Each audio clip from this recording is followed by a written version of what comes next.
Hello guys, welcome back to 99 energy में आपका स्वागत है। आपका भाई सचिन यादव दिल से वेलकम करता है। तो भाई मैं सचिन आप सभी लोगों को एक नमस्कार बोलता हूँ। अब जो मुझसे छोटे भाई हों या बड़े भाई हों, छोटे भाई लोगों तो थोड़ा सीख ही मिलेगा मुझसे जो मैंने गलतियाँ की हैं। तो भाई आज हम बात करेंगे जनरली जो ट्रैक्टर है अभी तो खड़ा है घर पे और एक चलने गया है, जैसे ड्राइवर साहब चलाने गए हैं। तो हम जनरली बात करेंगे कि वीडियो हम डेली क्यों नहीं डालते। और जब हम चैनल स्टार्ट किए थे, जो हम चैनल स्टार्ट किए थे शुरू में, तो हम वीडियो किस प्रकार डालते थे, मतलब डेली ब्लॉगिंग टाइप, मतलब कि ट्रैक्टर कहाँ चला है और हम क्या कर रहे हैं और हम कहाँ जाते थे, लाइब्रेरी जाते थे और खाने पीना ऐसे कुछ ब्लॉग में दिखाते थे या कुछ स्पेशल हो गया। तो फिर ऐसा क्या हुआ कि जो मैंने ब्लॉगिंग को बीच में रोक दिया। भाई साहब अपने चैनल का सिलसिला शुरू हुआ था सितंबर में, 2023 के सितंबर अक्टूबर में। तो आज हम अपनी फेलियर की कहानी आपको बताते हैं। तो हुआ यूँ हमारे साथ, क्योंकि हम 12th पास आउट किए थे 2022 और 23, यानी 23 में एज अ रिजल्ट मिला था। 22 में हम क्लास रन नहीं किए थे। तो हमने 22 के दौरान यानी 12th में थोड़ा बहुत IIT JEE की तैयारी की थी, मतलब घर पे ही ऐसे कुछ वीडियोज़ देखते हुए, थोड़ा कोचिंग टाइप से, मतलब ऑनलाइन टाइप। फिर हमने उसको क्या हुआ कि 12th का एग्ज़ाम दिया 2023 में। एक्सपेक्टेड मार्क्स से थोड़ा कम मार्क्स है, जो कि 78% थे, जो कि हमने क्या उम्मीद लगाई थी 90 अबव क्वेश्चन से। अब राइटिंग में कटा, ऐसे कुछ कटा कि फिर हमने वो चीज़ें मतलब बहुत दुख दी और थोड़ा मोटिवेशन डाउन कर दिया। और जेई मेंस का हम उसी साल दिए थे जनवरी में, जो कि 92 परसेंटाइल आई थी और जो कि वो मोटिवेशन हाई करी थी।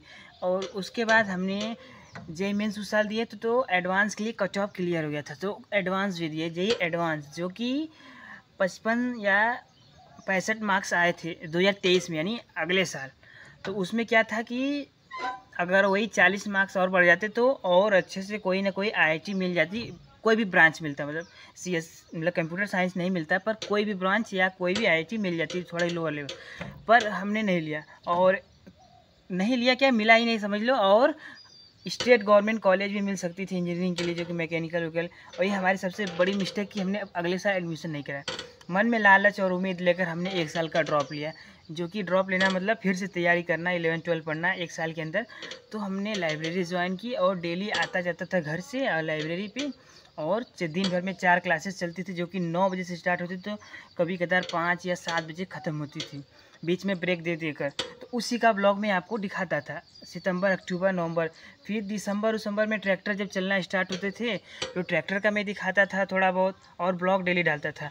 फिर जनवरी में आया मेरा जेई मेंस जो 2024 का, तो हमने वीडियो डालना छोड़ दिया, या तो कह लो कि एक दिन बाद या 2 दिन बाद, ऐसा कुछ वीडियो हमने उस पर मतलब, या फिर मन से नहीं करता था, क्योंकि एग्ज़ाम था। तो भाई सोच रहे थे एग्ज़ाम को पहले प्रायोरिटी दे। तो भाई हुआ क्यों कि मेरे मैथ की वजह से अगले बार भी मार खाया था और मैथ की वजह से इस बार भी मार खाया।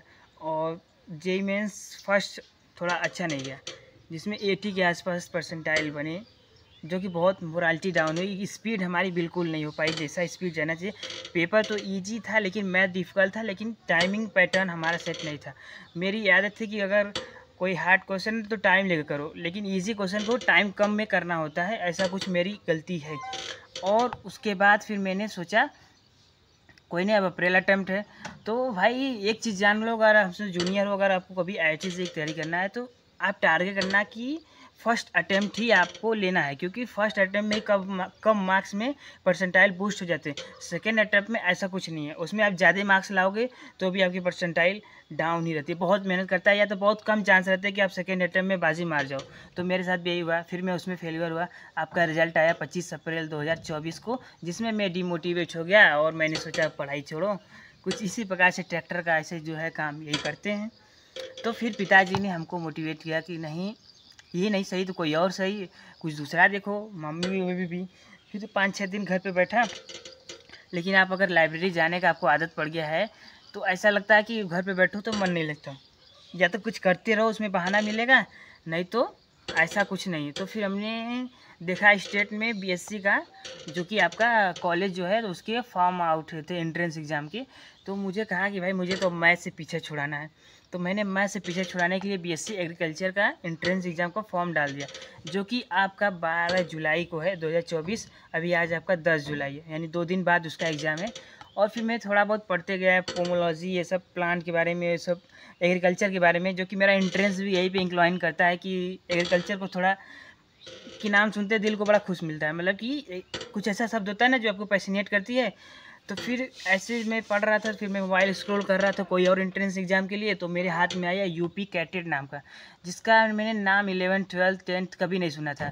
और मई के 4 मई को सुना था, इसी 4 मई 2024 में, 4-5 मई को, और 7 को उसका फॉर्म फिलिंग का लास्ट डेट था।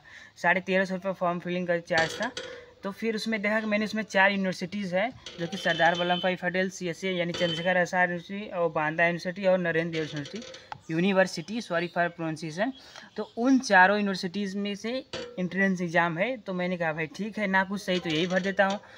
और उसमें जो एग्ज़ाम पैटर्न था मैंने उसको दिया, पर मैंने पढ़ना तो लगभग छोड़ ही दिया था। पर कोई नहीं, एग्ज़ाम जिस दिन था 5-6 दिन पहले या कभी कदार लाइब्रेरी जाते थे तो पढ़ते थे। तो फिर उसमें क्या हुआ, मैं इस सभी का वीडियो बनाना छोड़ दिया था, तब मैं ब्लॉग नहीं बनाता था। फिर तो उसको मैंने एग्ज़ाम दिया जो कि 11 जून को था। और उस एग्ज़ाम में मेरा मतलब ऐसा हुआ कि कट ऑफ क्लियर हो गया कि आपका सिलेक्शन, आप नाम लिखा BSc एग्रीकल्चर नहीं तो बीटेक एग्रीकल्चर में आपका नाम लिखा जाएगा, जो कि जिसमें 10-15 हज़ार बच्चे बैठते हैं और मेरी 2000 के आसपास कंबाइंड रैंक है। और मैथ में तो 30 रैंक है बस, मतलब जो बच्चे मैथ से है, मतलब मैथ से था फिजिक्स केमिस्ट्री मैथ, तो उसमें मेरा 30वां रैंक है। तो वो कॉलेज मिलने का मतलब काउंसलिंग कराना है, जो कि 21 जुलाई से। तो उधर उसके पहले मैंने BSc एग्रीकल्चर का तो फॉर्म डाल ही दिया था। तो उसको भी एग्ज़ाम देना है जो 12 तारीख को एज ए सेफ जोन, और वो तो है ही 21 तारीख से काउंसलिंग कराना है। और क्लासेस तो सितंबर में ही स्टार्ट होंगी, देखो कुछ इस तरीके से। तो इसीलिए मैं ब्लॉग या चैनल पे वीडियो नहीं डालता था, क्योंकि अब मैं सोचता था कुछ करके दिखाऊं, वैसे डेली डेली तो क्या बोरिंग हो जाएगा। तो फिर इसके लिए 12 तारीख को लास्ट डेट है, फिर खुल कर वीडियो बनाएंगे। यही थी मेरी कहानी। तो भाई अगर आप कोई जूनियर हो जो कि 11th 12th अभी पास करने ही वाले हैं, तो मैं एक ही चीज़ कहूँगा गाइस, जो कि अगर थोड़ा बड़ा भाई होने के नाते, क्योंकि अगर आप मेरी वीडियो देख रहे हैं तो कुछ तो सीख के जाओ। कि एक चीज़ ट्रायल की, अगर थोड़ा थोड़ा पढ़ोगे ना तो हमेशा पढ़ना पड़ जाएगा। एक ही बार पढ़ो, मन से पढ़ो, चाप कर पढ़ो कि सिलेक्शन होकर उस पार चले जाओ। नहीं तो क्या होगा कि आप 12th धीरे धीरे पास करेंगे, फिर अगर किसी की तैयारी करेंगे तो फिर वो 11th 12th वाला सिलेबस फिर से पढ़ना पड़ेगा। एक साल में नहीं हो तो दूसरे साल पढ़ना पड़ेगा, ड्रॉप लो या ऐसे कुछ करो।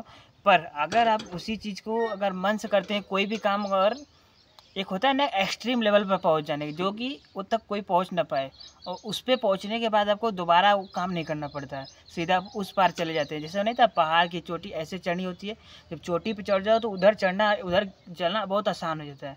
तो वही कुछ होता है, नहीं तो इधर जाते रहो, अगर ज़्यादा पढ़े फिर छोड़े फिर नीचे आ गए, फिर ज़्यादा पढ़े छोड़े फिर नीचे आ गए।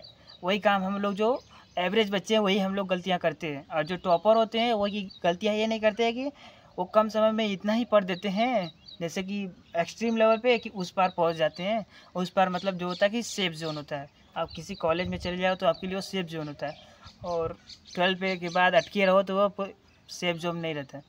ऐसा ही कुछ है। तो अगर गाइस आपको वीडियो अच्छी लगे तो लाइक एंड सब्सक्राइब जरूर करना है। बाकी तो आप हमेशा ऐसा एनर्जेटिक हम लोग कोशिश करेंगे कि रहे, कि कोई भी चीज़ आए उसे हंसते हुए देखें, टैकल करें। और जय हिंद जय भारत। तो भाई और एक चीज़ अभी और शेयर कर देना चाहता हूँ कि कॉलेज भी पहुँचने से पहले सभी लोग प्लेसमेंट की ओर देखते हैं कि प्लेसमेंट क्या है। तो हमें स्टेट कॉलेज है जो कि, तो भाई सरदार वल्लभ भाई पटेल ही, आप एग्रीकल्चर एंड टेक्निकल यूनिवर्सिटी अगर आप हैं तो गूगल कर सकते हैं। तो बीटेक इन एग्रीकल्चर मैंने चॉइस किया, क्योंकि एक क्रांति तो लानी है एग्रीकल्चर क्षेत्र में, क्योंकि बहुत सारे आपकी जो अर्बनाइजेशन हो रहा है तो उसमें एग्रीकल्चरल लैंड कम हो रहा है, तो जिससे हमें अंत में खाना तो भोजन ही है ना, ईटा पत्थर से खाएंगे नहीं। तो कुछ इस फील्ड में सोच रहे हैं काम करने के लिए, और पहले से ही पता कि इसमें कोई आपकी प्लेसमेंट वाली सिस्टम नहीं है कि आप बहुत बड़ा हाई फाई पैकेज लगेगा आपका। पहले से ही पता है कि अगर आपको कुछ करना है तो आपकी मेहनत पे ही जो आप अपना खुद का जो इवैल्यूएशन कर सकते हैं, क्रिएटिविटी ला सकते हैं, इनोवेशन, उसी हिसाब से कुछ होगा। नहीं तो अगर आप सोचें कि हमको जॉब मिल जाए, हम ये डिग्री कर लें और हमें ये जॉब मिल जाए, तो ऐसा कुछ इसमें ज़्यादा खास नहीं है। आपको आखिरी दम तक हर किसी को एग्ज़ाम देकर ही पास होना चाहिए। या तो आप मतलब ग्रेजुएशन कर लें, या तो UPSC ऐसी तैयारी करो, या तो कोई और तैयारी करो, मतलब जॉब नहीं ले सकते डायरेक्ट। जैसे और सारी IIT में क्या होती है कि आपको कंपनियाँ आती हैं, उसमें प्लेसमेंट होता है, आपको उनका इंटरव्यू ऐसा कुछ देना होता है। कॉलेज में ही कोई स्पेसिफिक एग्ज़ाम नहीं होता है, बस छोटा मोटा होता है, जो कि आपका CGPA सब मैटर करता है।